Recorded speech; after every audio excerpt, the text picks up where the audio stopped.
Hello friend, good morning. Welcome back to civil Gyan. तो उम्मीद करता हूँ आप सभी लोग अच्छे होंगे। और कल रात आपने देखा ही होगा कि आंसर की आपकी आ गई है और आपके मार्क्स कितने कितने बन रहे हैं आप सभी ने चेक ही कर लिया होगा। तो बहुत से लोगों का कमेंट्स आया था कि सर आपके कितने मार्क्स हैं, भैया आपके कितने नंबर आए हैं, भैया आपके कितने नंबर आए हैं। तो पर किन्हीं कारणों की वजह से मैं कल वीडियो नहीं बना पाया, तो उसके लिए क्षमा चाहते हैं। बाकी लोगों की जो दिल की आवाज़ है, आप सबकी जो जैसे कि होता नहीं, ये क्राउड यहाँ पर है, तो इन सब की दिल की जो आवाज़ है, ये लोग क्या कह रहे हैं, तो उन्हीं की बात मैं करने आया हूँ। जो लोग यहाँ पहुँच गए हैं इस लाइन को क्रॉस करके, उनकी बात मैं नहीं कर रहा हूँ। मैं क्राउड की बात कर रहा हूँ कि जो मैक्सिमम क्राउड यहाँ पर है। तो जैसे कि सभी ने अपना पेपर अटेम्प्ट किया और सभी को ये उम्मीद थी कि हमारा प्री तो क्वालिफाइड हो ही जाएगा, क्योंकि जिस हिसाब से पेपर का पैटर्न चेंज हुआ था उस हिसाब से लोगों ने पेपर कम क्वेश्चन अटेम्प्ट कर पाए। देखो, नंबर कम आने के बहुत से दो मेन कारण हैं, बहुत से नहीं, दो ही रीज़न है नंबर कम आने के। पहली बात, आपका उम्मीद क्या था कि हमारा कम से कम इतना नंबर आएगा, हम प्री क्वालिफाइड हो जाएंगे, पर उतना नंबर नहीं आया। पहली टेंशन, मार्क्स कम है। अब डाउट ये उठता है, साला हमारी ज़िंदगी ख़राब है। मतलब कल अगर हम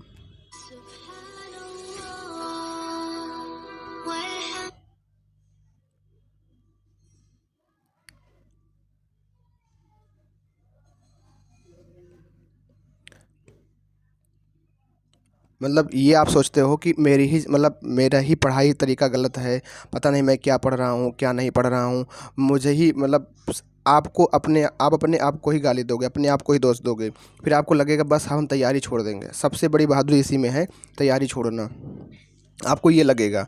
तो अगर मैं कल आपको कुछ बातें बताता तो आपको शायद वो समझ में ना आती, पर आपको अब शायद रिलैक्स हो गए होंगे। तो अब आपको कुछ ये समझ में, क्योंकि देखो जब इंसान गुस्से में होता है, नंबर कम आता है, तो इंसान के अंदर पता नहीं क्या क्या चीज़ें आती हैं एकदम से। तो उसको आप कितना भी समझा लो, जब तक वो अपने आप से रिलैक्स नहीं होगा ना, तब तक उसको कुछ असर ही नहीं करेगा कि आखिर हम कहना क्या चाहते हैं और आपको समझना क्या है। तो मैं वही बता रहा हूँ कि आपके जो नंबर्स कम आए हैं एसएससी जेईई में, आपके जो नंबर्स कम आए हैं उसके दो रीज़न हैं। पहला रीज़न, पेपर का पैटर्न बदला। पेपर का पैटर्न बदला। अब जब पेपर का पैटर्न बदला तो आपकी इस तरीके के पेपर के पैटर्न की आपकी प्रैक्टिस नहीं थी, तो आपके पास समय कम बचा। समय कम बचा और आपने अटेम्प्ट ही कम किया। आपकी दिक्कत नहीं है कि आपने अटेम्प्ट कम किया, आपके पास समय ही नहीं है तो अटेम्प्ट कहाँ से करोगे। जब समय नहीं बचेगा तो अटेम्प्ट कहाँ से करोगे। तो यही सब रीज़न है, यही कुछ रीज़न है जिनकी वजह से आपके नंबर कम आए। अगर मैंने बहुत से लोगों को ऐसे भी देखा है कि 190 नंबर, 190 तक उन्होंने अटेम्प्ट किया, मतलब उन्होंने कहा भाई बस समय तो था। अब लोगों को लगेगा 190 नंबर, 180 नंबर या 189 नंबर तक जो अटेम्प्ट कर रहे हैं वो मतलब अलग ही ज़मीन से आए। नहीं, उन्होंने अपने ऊपर काम किया, टेस्ट दिया। टेस्ट देने में उनको लग गया था कि हमारी स्पीड कहाँ पे कैसी है, रीजनिंग करने में हमको कितना समय लगेगा, टेक्निकल में हमको कितना समय लगेगा, जीएस में कितना समय लग रहा है। तो उनको हर एक पहलू को पता था, हर एक पैटर्न को पता था कि अगर हम इसको करेंगे इसमें इतना समय लगेगा। तो उनकी एक रणनीति थी, उनकी रणनीति थी। तो उस हिसाब से उन्होंने पेपर को अटेम्प्ट किया। जब अटेम्प्ट किया तो उनकी अटेम्प्ट 160, 170, 180 तक गए। क्या ये लोग महान हैं? नहीं, इनके भी गलत हुए हैं, क्योंकि इनके नंबर मान लो 35 से 40 क्वेश्चन गलत हुए, तो नेगेटिव कितना होगा भाई। नेगेटिव मान लो 40 हो गया गलत, तो नेगेटिव कितना हुआ, 10 ही हुआ। अब 140 नंबर में 180 इन्होंने किया, मान लीजिए 140 नंबर का पॉजिटिव बन गया। अगर आपका 10 नेगेटिव जा रहा है तब भी एक कट पीट के 130 आ रहे हैं। तो कभी कभी अगर आपका अटेम्प्ट ज़्यादा हो जाता है, तो अगर आप नेगेटिव होते भी हैं तो वो कॉम्पनसेट करके आपके नंबर मन मुताबिक आ जाता है। पर आप अटेम्प्ट ही 120, 130, 135 कर रहे हो और आप सोच रहे हो कि हमारा नंबर, तो हमारी एक्यूरेसी 100% है। आप उठा के अपना टेस्ट सीरीज में टेस्ट देख लीजिए कि आपकी एक्यूरेसी कितनी है, उस हिसाब से आप काम करिए। हालांकि जो हुआ सो हुआ, पर ये रियलिटी है कि आपने 130, 135 अटेम्प्ट किया और आप सोच रहे हो कि हम 120 नंबर लेकर आएंगे। पॉसिबल ही नहीं है भाई। मैंने लगभग 16 एफएलटी दिया था। अब 16 एफएलटी में मुझे पता था कि मेरी निगेटिव कितनी जाएगी, निगेटिव मार्क कितने जाएंगी। मुझे पता 10 नंबर मेरा नेगेटिव जाएगा, 8 नंबर मेरा नेगेटिव जाएगा, तो उस हिसाब से और मेरी स्पीड मैंने अपनी बरकरार रखी। और थोड़ा कहते हैं कि लक भी साथ देना चाहिए। अगर आप मेहनत कर रहे हो तो लक भी बहुत बड़ा क्राइटेरिया होता है। लक साथ देता है तो आप सब कुछ हो जाता है। मेरे जो नंबर मैंने जो अटेम्प्ट किया था, लगभग 158 अटेम्प्ट किया था क्वेश्चन, और उसके बाद उसमें से 65 क्वेश्चन टेक्निकल सही थे, रीजनिंग के 44 क्वेश्चन सही थे, और 12 क्वेश्चन मेरे जीएस सही थे। 5 4 9 2 11, 6 4 10 11 एक बार 121, मतलब पॉजिटिव मार्क्स लगभग 122 मेरे बन रहे थे। पर अब गलत कितने थे? 121, 122 पॉजिटिव बन रहे थे। अटेम्प्ट कितना था? 158। गलत कितना हुआ? 35। इसका नेगेटिव 1/4 करो, 8, मतलब 8 पॉइंट समथिंग नेगेटिव जाएगा। जब 8 पॉइंट समथिंग निकल जाए तो 115 आ जाएगा, मतलब ये 115 नंबर, मतलब 115 नंबर मेरे बन रहे हैं। अटेम्प्ट 158 था, उसके बाद इस तरीके से नंबर आया पॉजिटिव में, उसके बाद नेगेटिव कितना हो गया? इतना आ करके इतना बैठ गया। तो अटेम्प्ट ज़्यादा होने की वजह से जो नेगेटिव में नंबर गया वो अपना कंपनसेट कर लिया। अब ऐसी कोई बात नहीं है कि पेपर का जो पैटर्न था वो सबका अलग अलग था, नहीं, पेपर का पैटर्न लगभग यूनिफॉर्म था, सबका सब जैसा था, एक ही जैसा था। अब जिसने रीजनिंग में अपनी बढ़त बना ली, मान लो उसने 30 से 35 अगर उसने स्पीड बना रखी 30 से 35 मिनट में, हालांकि 30 से 35 मिनट में नहीं होने वाला था, लगभग 40 मिनट में हो जाता। 40 मिनट में जिसने यहाँ से 40 नंबर खींच लिए या 45 नंबर तक खींच लिए तो वो तो सिकंदर हो गया। पर जिन भाइयों ने पहले टेक्निकल अटेम्प्ट किया और टेक्निकल के 100 क्वेश्चन पढ़ने के बाद दिमाग हैंग हो गया था कि यार पेपर क्या आ गया है, क्वेश्चन को समझ नहीं आ रहा है। जब क्वेश्चन को समझ नहीं आता है तो फिर ये मन करता है लाओ, तो जो कुछ बना आपने बनाया, यहाँ पे हो सकता है 50-60 क्वेश्चन जो आपने बनाया उसमें भी क्यों श्योरिटी नहीं थी कि हाँ ये सही होगा। उसके बाद आप आते हो रीजनिंग के ऊपर, रीजनिंग में बनाने आप बैठते हो, प्रेशर है कि यार टेक्निकल सही नहीं हुआ है, टेक्निकल का नंबर हमारा बहुत कम आ गया, टेक्निकल में मतलब जो है पेपर सही नहीं बना, क्या क्या क्वेश्चन आ गया है, तो दिमाग में ये बातें चल रही होती हैं, आप रीजनिंग के क्वेश्चन सॉल्व कर रहे होते हो। अब उसी के साथ साथ अगर कोई क्वेश्चन रीजनिंग में नहीं बनता है तो वहाँ भी प्रेशर आ जाता है। तो ओवरऑल आपने जब टेक्निकल अटेम्प्ट किया, टेक्निकल का लेवल, टेक्निकल का पैटर्न इस तरीके से होने की वजह से आपके रीजनिंग के ऊपर भी इफेक्ट पड़ा। आपके जहाँ रीजनिंग में 45 नंबर तक आने की उम्मीद थी वो आपके 35 नंबर ही रह गए। अब जीएस तो अपने आप में भाई महा महा वो है ही है जीएस में। अब जीएस जब आप करने आते हो तो जीएस में आपको लगता है कि 50 में से हम 30 खींच देंगे, पर जीएस में भी उल्टा सीधा क्वेश्चन पूछ लिया। तो इसमें भी आपके अगर 15 नंबर आ रहे हैं तो काफ़ी अच्छी बात है। बहुत से लोगों के आ रहे हैं, बहुत से लोगों के नहीं आ रहे हैं। तो अब आप जोड़ लीजिए, 15 नंबर यहाँ, 35 यहाँ, 15 और 35 कितना होता है? 5 5 10 3 4 50, मतलब 100 में से नाटेंगे अगर 50 नंबर आ रहा है तो एक प्रकार का एवरेज मार्क इतना लगभग आ रहा है। अब रही बात टेक्निकल की, टेक्निकल में 100 में से कम 65 नंबर तो आने चाहिए थे, तब आपके जा कर के 100 प्लस हो पाते। पर ये आपने अटेम्प्ट ही 65 से 70 यहाँ पे किया है। उम्मीद कर रहे हो या हम सब उम्मीद कर रहे हैं कि हमारा 60 65 नंबर आ जाएगा, जब अटेम्प्ट ही इतना है, इतनी एक्यूरेसी हमारी सबकी नहीं होती है, ह्यूमन एरर हो जाती है, एग्ज़ाम का प्रेशर होता है, काफ़ी कुछ चीज़ें सारी होती हैं, काफ़ी कुछ चीज़ें होती हैं। तो इस बात को आपको समझना है कि 65 से 70 नंबर आपने अटेम्प्ट ही किया तो इतना नंबर कहाँ से आ जाएगा? आपके नंबर ही हो सकता है किसी के 50 हों, किसी के 40 तक चले गए हों, किसी के 55 हों। इसी वजह से मिल करके आपके नंबर 100 से नीचे भी आ गए हैं। अगर यहाँ से 50 आपने स्कोर किया, मान लो नेगेटिव हो गए, 45 ही मिला यहाँ से, तो आपके नंबर लेस देन 100 भी आपके हो गए हैं आउट ऑफ 200 में से। तो आपको इस बात को समझना है, आप गलत नहीं हो, बस पेपर का पैटर्न चेंज हुआ और आपकी उस तरीके की प्रैक्टिस ना होने की वजह से आपके नंबर आपके मन मुताबिक नहीं आ पाए हैं। तो आपको तैयारी छोड़ना ये पॉसिबल नहीं, ये बहुत बड़ी अच्छी बात नहीं है कि आप तैयारी छोड़ के जो है कुछ चीज़ और करो, क्योंकि आपको देखना है कि मैक्सिमम पब्लिक तो यहीं पे है। मैक्सिमम पब्लिक आप इसी क्राउड में हो, आप इसी क्राउड में हो, क्योंकि सबके नंबर 90 से लेकर के 110 के बीच में ही है। बहुत से लोगों का नंबर 90 से 110 के बीच में है। 110 प्लस कुछ ही लोग इस वाले 110 को पास करके यहाँ पे जा रहे हैं। तो जिनके भी नंबर 100 प्लस नंबर हैं वो काफ़ी अच्छे नंबर हैं इस प्रकार के एग्ज़ाम्स में। ऐसा कोई बात नहीं है कि 100 प्लस नंबर काफ़ी ख़राब नंबर है। 100 प्लस नंबर भी लाना ऐसे एग्ज़ाम्स के अंदर बहुत बड़ी बात है। अब ये 100 प्लस नंबर कैसे हैं मैंने बता दिया कि आपको रीजनिंग में कैसे नंबर मिला होगा, जीएस में कैसे मिला होगा, टेक्निकल कैसे मिला होगा। पर आप उम्मीद करके बैठे थे कि हमारे जितने हैं अगर इतने सही होते हैं तब मेरे नंबर 110 105 115 नंबर तक आ जाएंगे। पर नहीं, जब ऐसे क्वेश्चन आते हैं, जब स्टेटमेंट वाला क्वेश्चन होता है, नए क्वेश्चन फ्रेम होते हैं, तो वहाँ पर गलती होने के चांसेस ज़्यादा होते हैं। कि आपका मान लो आपने सोचा स्टेटमेंट कुछ पढ़ा, आपने सोचा कि हाँ स्टेटमेंट ये कह रहा है, उस हिसाब से आपने आंसर दिया, पर प्रेशर की वजह से आपने कोई 1-2 पॉइंट यहाँ पे पढ़ना भूल गए और आपने उस हिसाब से आंसर दिया, वो आंसर गलत हो गया।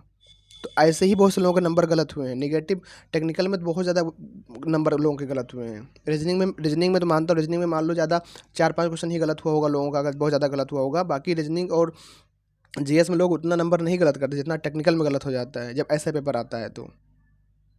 तो घबराएं नहीं और हिम्मत ना हारें। इस प्रॉब्लम से आपको ही बाहर निकलना है, कोई आपको बाहर नहीं निकालेगा, कोई आपकी बातें नहीं करेगा कि आपके नंबर कम आए। तो आपको सब चूतिया ही समझेंगे, आपको सब वही समझे क्या पढ़ रहे हो, क्या कर रहे हो। आपकी इस फीलिंग को कोई नहीं समझ पाएगा, पर मैं समझ सकता हूँ, मैं इन सिचुएशन से गुजरा हुआ हूँ, मेरे पास भी ऐसी ऐसी पॉसिबिलिटी बनी है। अभी 2022 की ही बात कर रहा हूँ, मैं लगातार 2 साल से प्री क्वालिफाइड हो रहा था, फिर लगातार 2 बार प्री मेरा क्वालिफाइड ही नहीं हुआ। अब मुझसे पूछो कि 2 साल जिसने लगातार मेंस दिया हो, उसके बाद से लगातार आगे 2 बार प्री क्वालिफाइड ना हो, तो कैसी कंडीशन नहीं चाहिए? हमें तो एकदम से जो है छोड़ छाड़ के भाग जाना चाहिए था, पर नहीं, समझना चाहिए। आपको अपने ऊपर समझना चाहिए। आप दूसरों को लेकर के सोचते हो, आप अपने आप को समय दो, अपने बारे में सोचो, आखिर कर क्या रहे हो आप, फिर आपका समय जा कहाँ रहा है, आप किस आपकी तैयारी कर रहे हो, तो क्या चीज़ें आपके साथ हो रही हैं, इन बातों को आपको सोचना है। आप हर चीज़ को स्किप कर देना, क्विट कर देना ही बहादुरी नहीं होती है कि आप क्विट करके भाग जाओ।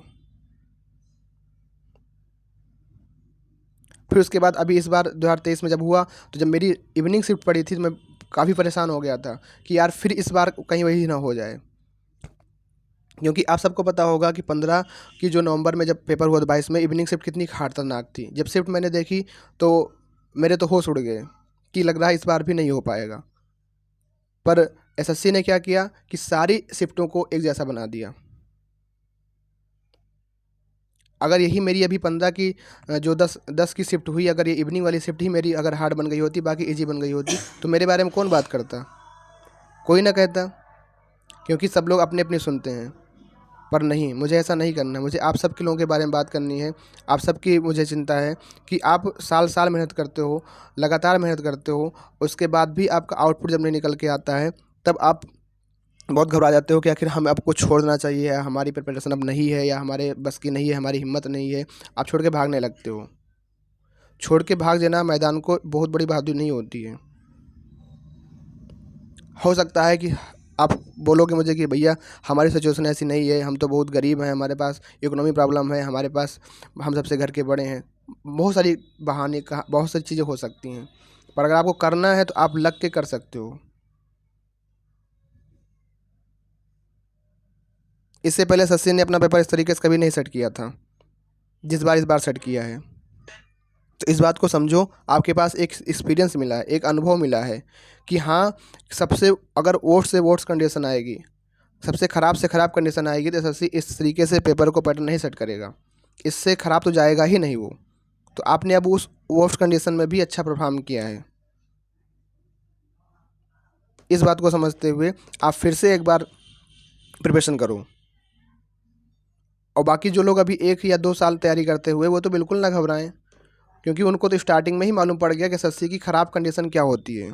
बाकी भाई लोग जो हमारे 4-5 साल हो गए हैं, वो उनके लिए तो काफ़ी चिंताजनक बातें हैं कि ये चीज़ें कभी एक्सपीरियंस में नहीं थी 4 से 5 सालों में। जो एक्सपीरियंस वो हो रहा था, बस एक्सपीरियंस ये था कि 4 शिफ्ट बनेगी, 1 शिफ्ट खराब जाएगी, उसकी कोई बात नहीं करेगा।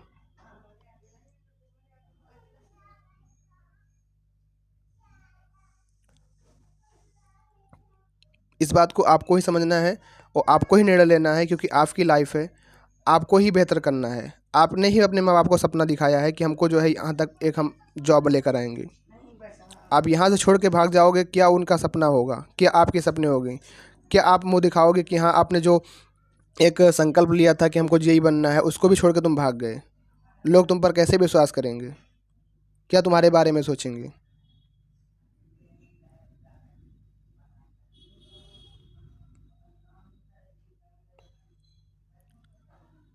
आप सभी लोग 18+ हो, आप सबके पास अपना अपना सोचने की क्षमता है, और आपको अपना आगे फ्यूचर दिख रहा है क्या आगे चीज़ें करनी चाहिए, क्या नहीं करनी चाहिए, भली बात समझते हो।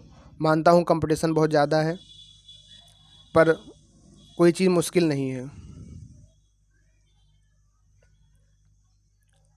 हालांकि समय बहुत ज़्यादा हो गया है, तो इसको लेकर के लोगों में भी बहुत घबराहट सी है, मैं मान सकता हूँ। मुझे भी उम्मीद नहीं थी कि हाँ इतने नंबर आ जाएंगे। क्यों? क्योंकि पेपर का पैटर्न ही ऐसा था। पेपर का जब पैटर्न चेंज होता है तो कॉन्फिडेंस नहीं आता। आप क्वेश्चन तो करके, क्योंकि जब देखो आप आप कोई ऐसा क्वेश्चन एग्जाम में आता है कि आप जो आपने टेस्ट में दे रखा होगा या आपने प्रैक्टिस कर रखी होगी, आप उसका जब आंसर लगाते हो तो एक कॉन्फिडेंस सा आता है। पर रियल एग्जाम में जब वही क्वेश्चन आ जाता है आप करके आते हो तो कॉन्फिडेंस नहीं आता कि हाँ उसको जो हमने स्टेटमेंट पढ़ा है उसका आंसर यही होगा कि नहीं होगा, कि जो मैंने लगाया वो सही होगा नहीं सही होगा। अगर सही हो जाता है तो अच्छी बात है। तो लगभग मैंने जितने भी क्वेश्चन पढ़ के स्टेटमेंट वाले पढ़ के लगाए थे लगभग सही था। कुछ छोटी छोटी चीज़ें गलतियाँ हुई थी, मैंने कल अपना पूरा एनालाइज किया कहाँ गलती कहाँ हुई। तो 20-22 क्वेश्चन मेरे टेक्निकल में गलत हैं, और रीजनिंग में मेरे 2 क्वेश्चन गलत हैं, जीएस में मेरे 10 क्वेश्चन गलत हैं। तो लगभग मेरे 115 नंबर हैं आउट ऑफ 200 में से। तो अब यही है कि मेंस के लिए प्रिपरेशन हम लोग स्टार्ट करने जा रहे हैं। बाकी आप सभी से ये कहना चाहता हूँ कि अगर आपके नंबर 100 प्लस के आसपास हैं तो आपको मेंस की प्रिपरेशन करनी चाहिए। अगर आप एक बार मेंस की प्रिपरेशन कर लोगे, भले ही आपका प्री नहीं क्वालिफाइड होता, पर आप काफ़ी कुछ चीज़ें सीख जाओगे, क्योंकि आप एक बार प्री की तैयारी कर चुके हो। आप सोचिए प्री की आप तैयारी कर चुके हो एक बार, अब फिर से 1 साल बैठ के प्री की तैयारी नहीं करोगे, इधर उधर समय अपना ख़राब करोगे। तो आपको अब मेंस की एक बार तैयारी करनी चाहिए, भले ही आपका प्री ना निकले। क्योंकि आपको जब दोबारा आपका जब प्री के लिए आप क्वालिफाइड होगे तो आपके अंदर एक कॉन्फिडेंस है कि हमने 1 साल हमने एक बार मेंस की तैयारी कर रखी है, मेंस में कैसे क्या होता है, क्या चीज़ें उसमें होती हैं, क्या चीज़ें उसमें होती हैं, कि क्या चीज़ें क्वेश्चन कैसे बनते हैं, कैसे प्रिपरेशन के टाइम लोग करते हैं। तो एक बार जब आप कर लिए रहो, क्योंकि आपको भी पता है दिसंबर 4 दिसंबर का एग्ज़ाम हो जाएगा, 1 महीना केवल जाने वाला है। पहले होता था 3-3 महीना जाता था, 2 महीना 3 महीना समय मिलता था। इस बार तो आपको 1 ही महीना केवल अगर ख़राब जाएगा तो बाकी ख़राब नहीं जाता। आप टेक्निकल पढ़ोगे, टेक्निकल आपका बूस्ट ही होगा, क्योंकि ये टेक्निकल आप मेंस के बाद तैयारी कर लोगे ना तो काफ़ी कुछ चीज़ें पेपर 1 में अच्छा परफॉर्म कर पाओगे। मैंने बहुत से लोगों से सुना है कि जिन्होंने मेंस भले ना निकाला हो, पर मेंस ने अगर तैयारी कर रखी है तो उनका प्री काफ़ी अच्छा होता है, क्योंकि काफ़ी कुछ कैलकुलेशन वाली चीज़ें, काफ़ी कुछ स्टेटमेंट वाली बातें, काफ़ी कुछ एक्स्ट्रा चीज़ें आपको यहाँ सीखने को मिलती है, जो कि आपको प्री में नहीं बताई जाती है, क्योंकि प्री में उतना काबिल होता नहीं है। प्री में मतलब ऐसा कोई मतलब होता नहीं है। तो ये मेंस की बातें होती हैं। तो आपका अगर नंबर है 100 प्लस नंबर है, तो आप 100 प्लस नंबर पे भी अपनी मेंस की तैयारी करो। ये मत सोचो कि हमारा होगा नहीं होगा, आपको कुछ सीखने को मिलेगा मेंस के टाइम पे। काफ़ी कुछ चीज़ें एक्स्ट्रा चीज़ें यहाँ बताई जाती है जो प्री में कभी नहीं बताई जाती, वो मेंस में आओगे तभी बताया जाएगा। अगर आप एक बार करे रहोगे तो अगर आपको मौका मिलेगा, प्री एक बार आप निकालोगे, ऐसा नहीं है मौका नहीं मिलेगा, मौका मिलेगा तो आपके अंदर एक कॉन्फिडेंस रहेगा। भले यहाँ पे आपको 1 महीना ही मिले तो आपको हो यार हम तो एक बार पढ़ रखे हैं, सारी चीज़ें हमको पता है मेंस में क्या क्या होती हैं। बहुत से बच्चे वैसे होते हैं जो प्री क्वालिफाई करने के बाद मेंस में जब पहुंचते हैं तो उनके अंदर काफ़ी डर सा बना रहता है, यार मेंस में क्या होगा, कैसे पढ़ाया जाएगा, क्या चीज़ें हैं। तो आपको अगर पहले से पता होगा मेंस के बारे में तो आप काफ़ी अच्छा परफॉर्म करोगे नेक्स्ट जब आपको मौका मिलेगा तो। तो इस बात को आपको समझना है और अपनी तैयारी को जारी रखना है, कैसी भी कंडीशन हो, कैसी भी सिचुएशन हो, जो भी चीज़ें हों। तो उम्मीद करता हूँ आप सभी लोग समझ गए होंगे हमारी बातों को, और काफ़ी मेरी बातों अगर किसी को कोई प्रॉब्लम्स पहुँची हो, किसी को कोई बुरा लगा हो तो उसके लिए माफ़ी चाहता हूँ। बाकी होप सो आप सभी लोग अपना प्रिपरेशन करोगे, DDIJ एग्ज़ाम देने जाओ। बहुत से लोग कह रहे हैं DDIJ छोड़ देंगे, हाँ इसी बात कर लेते हैं। काफ़ी लोग कह रहे हैं DDIJ हम छोड़ देंगे। क्यों छोड़ दोगे DDIJ? क्या SSC JEE के तरीके से आ रहा है? क्या पता इसके बारे में आपको कि पहले से आप छोड़ के बैठ रहे हो इसको? आपको लगता है SSC JEE हमारा नहीं निकला तो हमारा DDIJ भी नहीं निकलेगा? बहुत बड़ी बेवकूफ़ी आप सबकी है। आप सब ने अपना 100% दिया है एग्ज़ाम को लेकर के, SSC को लेकर के। आप प्रिपेयर हो, 100% प्रिपेयर हो, पर आपको बहकाया जा रहा है कि आप DDIJ अंदर से कि हाँ नहीं कर पाओगे। जब आप अपने मेंटलिटी को ही ऐसे बना लोगे तो आप कोई चीज़ नहीं कर पाओगे फिर लाइफ में। आपको अपने अंदर से अपनी मेंटलिटी इतनी स्ट्रांग होनी चाहिए, यार SSC JEE नहीं हुआ तो क्या हुआ, पर हम DDIJ तो फोड़ेंगे। ये मेंटलिटी अगर होनी चाहिए तो आपका बॉडी भी, आपका माइंड भी उसी तरह रिएक्ट करेगा। पर आपके अंदर से ही आपने सोच रखा है कि हमारा DDIJ नहीं होगा, तो आपके हैंड, आपके हाथ, आपके दिमाग भी ऐसे काम करेगा कि हाँ आपका नहीं होगा। अपनी मेंटलिटी को स्ट्रांग करो, सबसे बड़ी चीज़ है मेंटल। अगर आप दिमाग से मजबूत बनो, इंसान शरीर से मजबूत होता है पर आप माइंड से भी मजबूत होना चाहिए उसको, कि हम जो सोच रहे हैं वो हम क्या सोच रहे हैं अपने बारे में। अगर आप माइंड से स्टार्ट बनोगे, दिमाग से मजबूत बनोगे तो आपको कोई नहीं हरा सकता है। तो आई होप आप समझ गए होंगे कि आपको DTG एग्ज़ाम देना चाहिए, और बाकी आप सब खुद समझदार हो कि हमको क्या करना है इस मोड़ पे आकर के, क्या नहीं करना है। तो फिर इसी के साथ वीडियो को एंड करते हैं, बाकी जैसा भी होगा आगे बात करते हैं। थैंक यू, जय हिंद, जय भारत।